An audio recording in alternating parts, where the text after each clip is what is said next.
வணக்கம். இது நதியலை. நான் பொன்வாக்க. திருப்பெரும்புதூரில் பீமந்தாங்கல் அப்படிங்கிற ஒரு கிராமத்தில் கூடி வர்ற சகோதர ஐக்கிய திருச்சபையின் போதகர் நான்.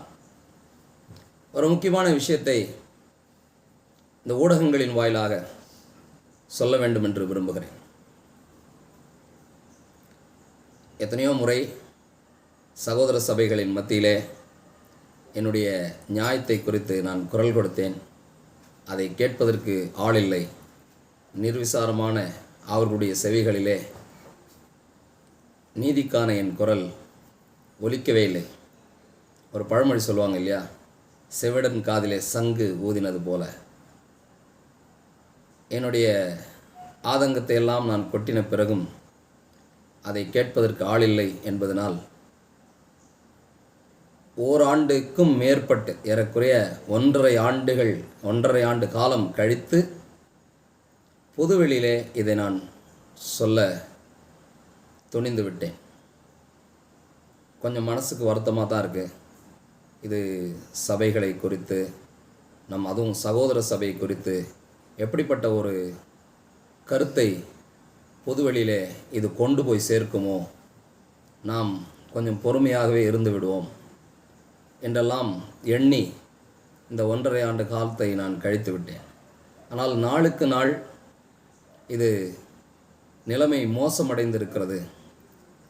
எது அநீதியோ அதுதான் நீதி என்ற வேடம் தரித்து கொண்டு, எது அக்கிரமமோ அது கிரமம் என்று தன்னை சொல்லிக்கொண்டு,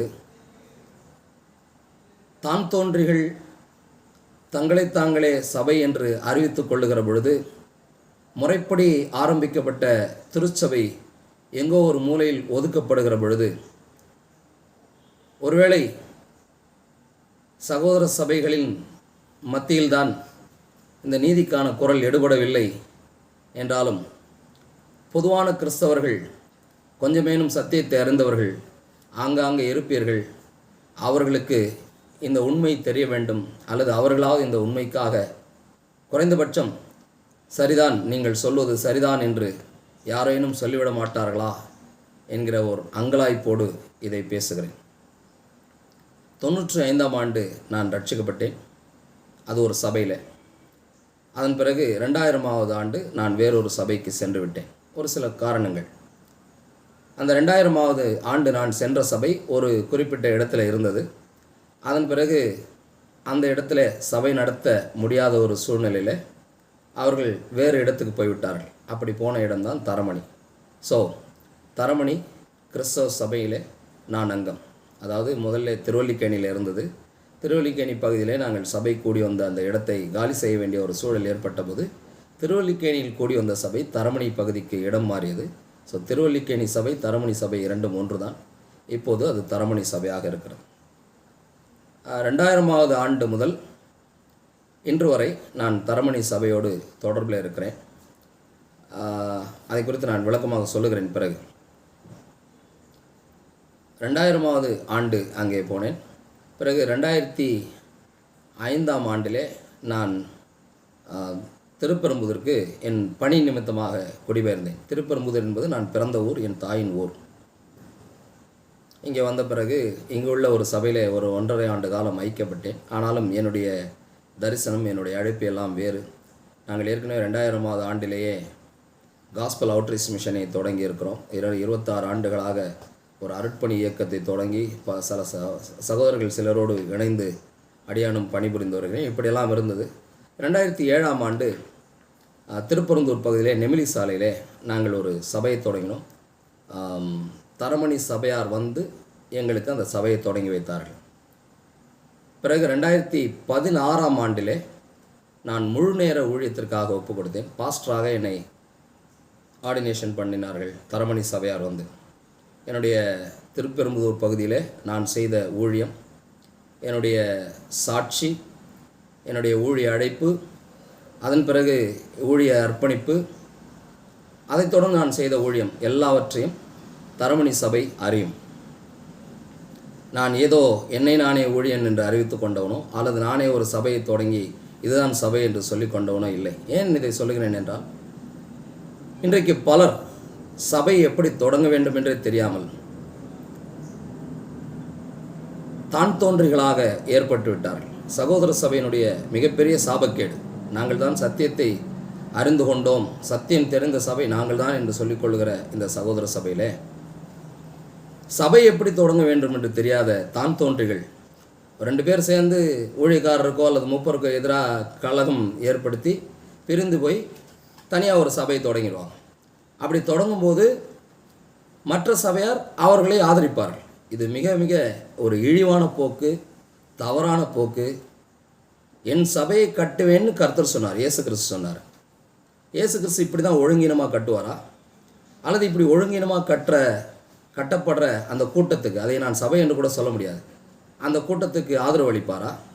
இதையெல்லாம் ஒழுங்கீனமாக தான் தோன்றிகளாக ஏற்படுகிற அந்த குழுவினர் புரிந்து கொள்ள வேண்டும். இதற்கு அவர்கள் தான் பதில் சொல்ல வேண்டும். அப்படிப்பட்ட இழிப்பிறவைகளை ஆதரிக்கிற கயவர்களும் இதை புரிந்து கொள்ள வேண்டும். அது ஒரு பக்கம் போய்கொண்டிருக்கட்டும். சபை என்றால் என்ன? ஒரு சபை, ஒரு ஸ்தல சபையிலிருந்து சாட்சி பெற்ற சகோதரர்களை ஆவியானவர் அழைப்பார். அது சபைக்கு தெரிய வரும். சபையாரோடு ஆவியானவர் இடைபடுவார். ஆவியானவருடைய அந்த வழிநடத்துதலின்படி சபையார் ஒரு சகோதரனையோ அல்லது ஒரு குழுவினரையோ ஒரு குறிப்பிட்ட ஊழியத்திற்காக பிரித்து அனுப்புவார்கள். இதைத்தான் அப்போஸ்தலர் 13ஆம் அதிகாரத்தில் பார்க்கிறோம். சபைதான் ஊழியத்துக்கு அனுப்ப வேண்டும். அப்படி ஊழியத்துக்கு அனுப்பப்பட்டவர்கள் போய் ஊழியம் செய்து சபையை ஏற்படுத்த வேண்டும். அப்படி அவர்கள் செய்த ஊழியத்தை குறித்து எந்த சபை அவர்களை அனுப்பியதோ அந்த சபையில் ரிப்போர்ட் கொடுக்க வேண்டும், தங்களுடைய ஊழியத்தை பற்றி சொல்ல வேண்டும். இதையெல்லாம் அப்போஸ்தலர் நடவடிக்கைகளிலே நமக்கு முன்மாதிரிகளாக கர்த்தர் ஏற்படுத்தி வைத்திருக்கிறார். ஆரம்ப காலத்தில், அதாவது சபையினுடைய தொடக்க காலத்தில், சிதறி போனவர்கள் எங்கும் தெரிந்து சுவிசேஷத்தை பிரசங்கித்தார்கள் என்று நாம் வாசிக்கிறோம்.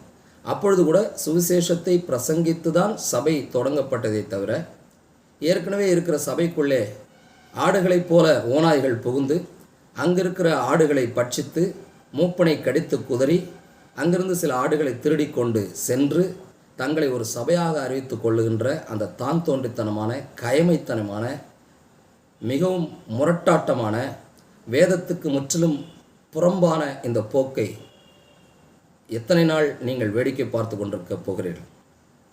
எனக்கு இதுதான் நடந்தது. 17 ஆண்டுகளாக சபை நடத்தி கொண்டிருந்தேன். எத்தனையோ போராட்டங்கள். நான் மீண்டும் சொல்கிறேன், இதுக்கு சில பேருக்கு இதை சொன்னால் ஒரே எரிச்சல் அடைகிறாங்க. ஆகட்டும், கர்த்தருக்கு முன்பாக, மீண்டுமாக கர்த்தருக்கு முன்பாக உண்மையை துணிவோடு பெருமையோடு இல்லை, கர்த்தர் செய்திருக்கிறார், அதனால் சொல்கிறேன். சகோதர சபை ஊழியக்காரர்களை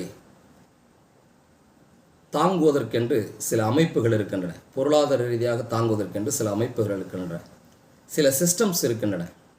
ஆனால் அதுபோன்ற எந்த அமைப்பிலும் பதிவு செய்து கொள்ளாத ஒரே ஊழியக்காரன், சகோதர சபையை சேர்ந்த ஒரே ஊழியக்காரன் எனக்கு தெரிந்த நான் மட்டும்தான். ஒருவேளை வேறு யாராவது இருந்தால் தயவு செய்து உங்களை பணிவோடு கேட்டுக்கொள்கிறேன், கமெண்ட்டில் போடுங்க. இப்படி இங்கே ஒருத்தர் இருக்கிறார், எந்த ஒரு ட்ரஸ்ட்லேயும் அவர் பேர் இருக்கக்கூடாது, எந்த ஒரு ட்ரஸ்ட்டையும் நம்பி இருக்கக்கூடாது, முழுக்க முழுக்க கர்த்தரை மட்டுமே சார்ந்திருக்க வேண்டும். அப்படி யாராவது இருந்தால் தயவு செஞ்சு போடுங்க, அல்லது உங்களுக்கு தெரிஞ்சால் அவர்களை பற்றி போடுங்க.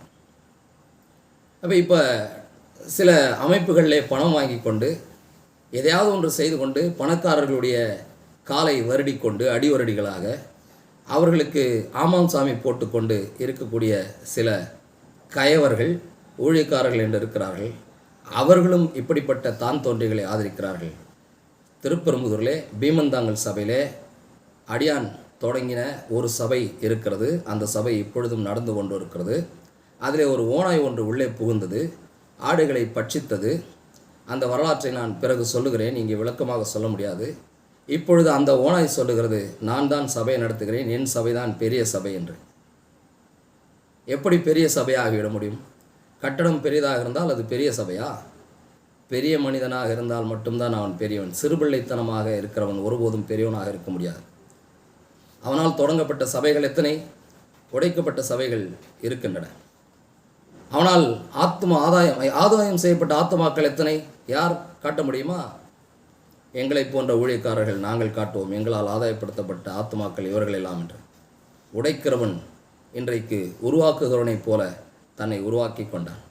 அவனை பற்றி எனக்கு கவலை இல்லை. அவன் பெரிய கோடீஸ்வரனாக இருக்கட்டும், அவனையும் சரி அவனுடைய பொருளையும் சரி என் காலில் படிந்த தூசிக்கும் கீழாக மதிக்கிறவன் நான்.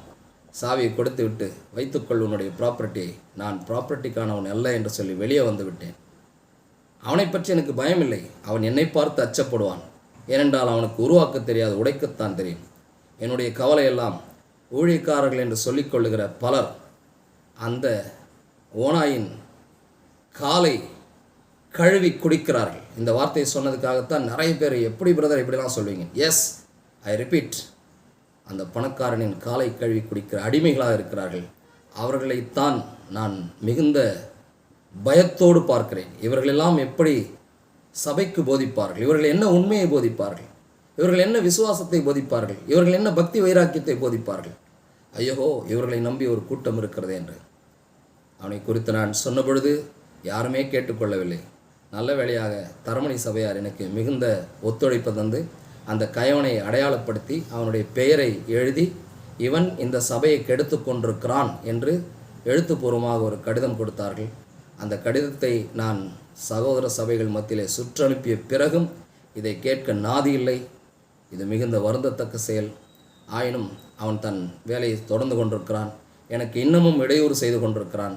பரவாயில்லை, அவனை குறித்து இனிமேல் நான் கவலைப்படப் போவதில்லை. எப்பொழுதுமே நான் கவலைப்பட்டதில்லை.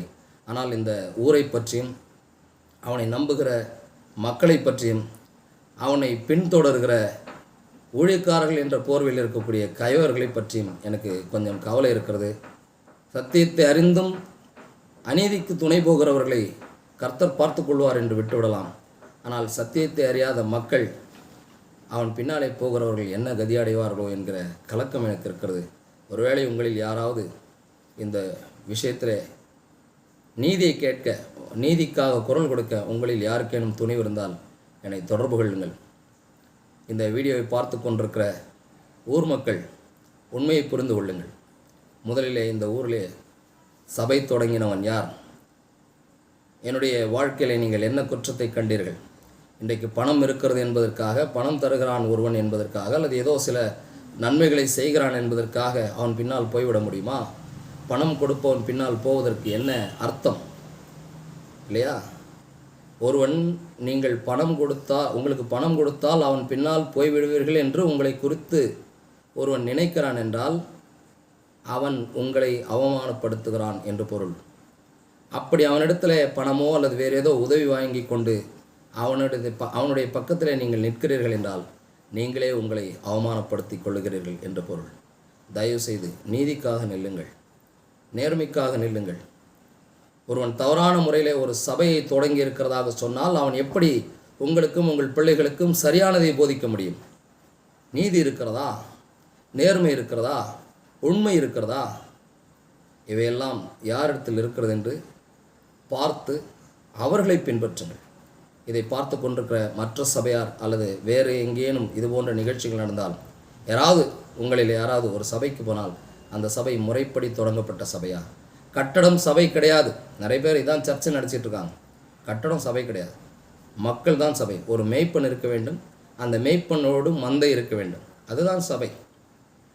அந்த மேய்ப்பனை ஒரு சபையிலிருந்து மேய்ப்பனாக அருட்பொழிவு செய்திருக்க வேண்டும், திருநிலைப்படுத்தியிருக்க வேண்டும். தான் தோன்றித்தனமாக எழும்புகிறவர்கள் சபையும் கிடையாது, கட்டடமும் சபை கிடையாது.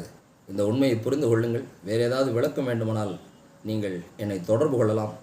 என்னுடைய தொடர்பு எண்ணை நான் கீழே டிஸ்கிரிப்ஷனில் கொடுக்கிறேன். நீங்கள் அழையுங்கள்.